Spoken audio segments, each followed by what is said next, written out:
युवा लोक जनता दल ने सीएम नीतीश कुमार पर साधा निशाना, कहा बिहार सरकार छात्रों के भविष्य के साथ कर रही खिलवाड़।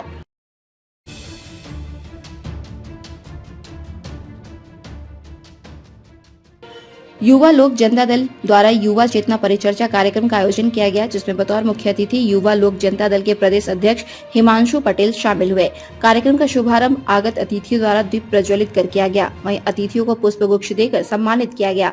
इस दौरान युवा लोक जनता दल के प्रदेश अध्यक्ष हिमांशु पटेल ने कहा कि बिहार सरकार छात्रों के भविष्य के साथ खिलवाड़ कर रही है।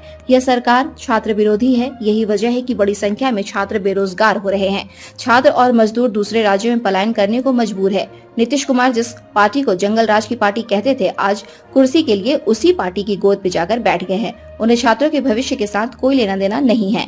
वहीं युवा लोक जनता दल के जिलाध्यक्ष आकाश दयाल ने कहा कि नीतीश कुमार जब आंदोलन करते थे तो कहते थे कि हम सत्ता में आएंगे तो बिहारी कहलाना अपमान नहीं बल्कि सम्मान की बात होगी, लेकिन सत्ता में आते ही वे अपनी बातों को भूल गए। चाचा भतीजे की सरकार छात्र विरोधी है। गत दिनों बिहार सरकार ने जो बिल लाया है उससे बिहार के छात्रों को रोजगार मिलने वाला नहीं है। आखिर ये कैसी सरकार है? इन्हीं तमाम मुद्दों को लेकर युवा चेतना परिचर्चा कार्यक्रम का आयोजन किया गया। इस मौके पर राष्ट्रीय लोक जनता दल के जिला अध्यक्ष राजीव प्रकाश उर्फ बंटी कुशवाहा, डीके डाडेल, धर्मेंद्र कुशवाहा, संजय कुशवाहा, आलोक कुशवाहा सहित पार्टी के कई लोग उपस्थित हुए। आज युवा लोक जनता दल गया के द्वारा युवा चेतना परिचर्चा कार्यक्रम रखा गया है। इस कार्यक्रम के माध्यम से हम युवाओं को कहना चाहते हैं कि जो वर्तमान में जो बिहार सरकार है, वर्तमान बिहार सरकार बिल्कुल ही युवा विरोधी सरकार है। ये जो सरकार है युवाओं के भविष्य के साथ खिलवाड़ कर रही है। यही नीतीश कुमार जी जब सत्ता में नहीं थे, जब बिहार में जंगल राज की सरकार थी और जॉर्ज साहब के नेतृत्व में बिहार की सड़कों पर संघर्ष हो रहा था, तो कहते थे कि एक बार बिहार के लोग हमको मौका दीजिए तो बिहारी कहलाना अपमान का विषय नहीं सम्मान का विषय होगा और बिहार में ही हम बिहार के नौजवानों को रोजगार देने का अवसर प्रदान करेंगे।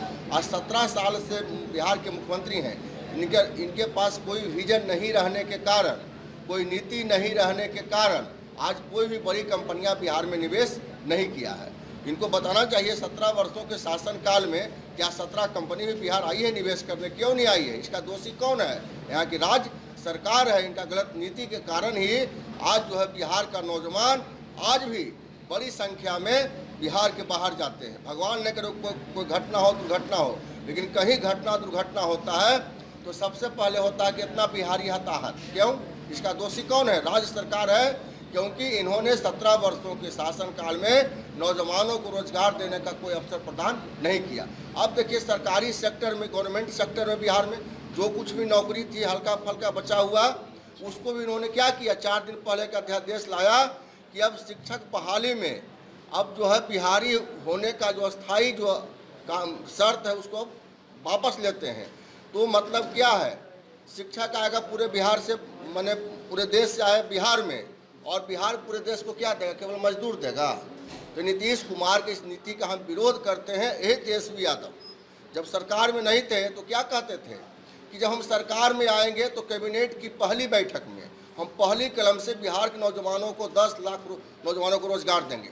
इनको बताना चाहिए कि कौन सा कैबिनेट की मीटिंग में 1 वर्षों के शासनकाल में कौन सी कलम चलाई है जिससे 10 लाख नौजवानों को नौकरी मिल सके। यही तेजस्वी यादव कहते थे हम सरकार में आएंगे तो डोमिसाइल नीति को लागू करके और नौजवानों को नौकरी देंगे। आज डोमिसाइल नीति को समाप्त किया जा रहा है। देखिए राज्य सरकार अगर आज भी मन चाहे, नीतीश कुमार अगर मन बना ले कि हमको बिहार के लोगों को रोजगार देना है, तो जिस तरह से हरियाणा पंजाब में जो है कोऑपरेटिव मॉडल और निगम के तर्ज, आज पूरे बिहार में जो युवाओं के भविष्य अंधकार में है उस विषय पे आज परिचर्चा है। और प्रदेश से हमारे बड़े भाई हिमांशु भैया, बड़े भाई आलोक कुशवाहा जी आए हैं और पार्टी के तमाम वरिष्ठ नेता, कार्यकर्ता और युवा साथी लोग भी यहाँ उपस्थित हुए हैं। और निरंतर रूप से आज बिहार सरकार निश्चित तौर पे शुरुआती दौर में बिहार सरकार का कार्यकाल कुछ बेहतर रहा, लेकिन शुरुआती दौर के बाद जो दूसरी कार्यकाल रही वह पुनः जो पूर्व के जो कार्यकाल थे उस कार्यकाल के अनुरूप ही उन्होंने अपना काम करना शुरू कर दिया और आज उसका दृश्य नज़र आ रहा है। निश्चित तौर पे जो आज दोनों चाचा भतीजे का जो आज पार्टी बिहार में काम कर रहा है, चाचा तो चाचा थे लेकिन भतीजा भी चाचा से ऊपर निकल गए, जिन्होंने कहा था कि बिहार में डोमिसाइल का जो व्यवस्था था वो लागू था और उसको ख़त्म नहीं होने देंगे। उन चीज़ों को तेजस्वी यादव ने अपने कैबिनेट में पास करवाकर और बिहार के छात्रों से जो रोज़गार जो निरंतर थोड़ा बहुत ही छात्रों को जो रोज़गार मिलता है उस रोज़गार को समाप्त करने जा रहे हैं नीतीश कुमार। और यह सिर्फ अभी तो यह झांकी है और पूरा बिहार के युवाओं का भविष्य खतरे में ही पूरा बाकी है।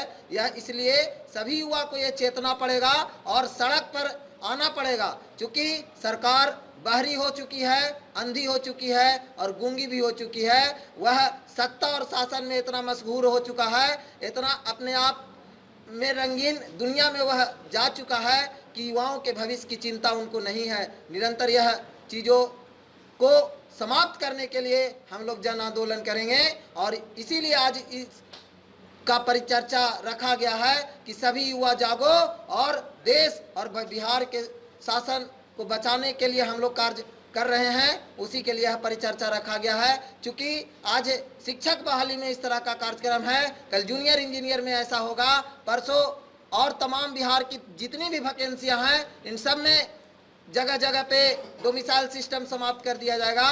तो बिहार के युवा कहाँ जाएंगे और किसके लिए और कैसे जिएंगे? और सबसे बड़ी समस्या बिहार का है कि रोजगार नहीं।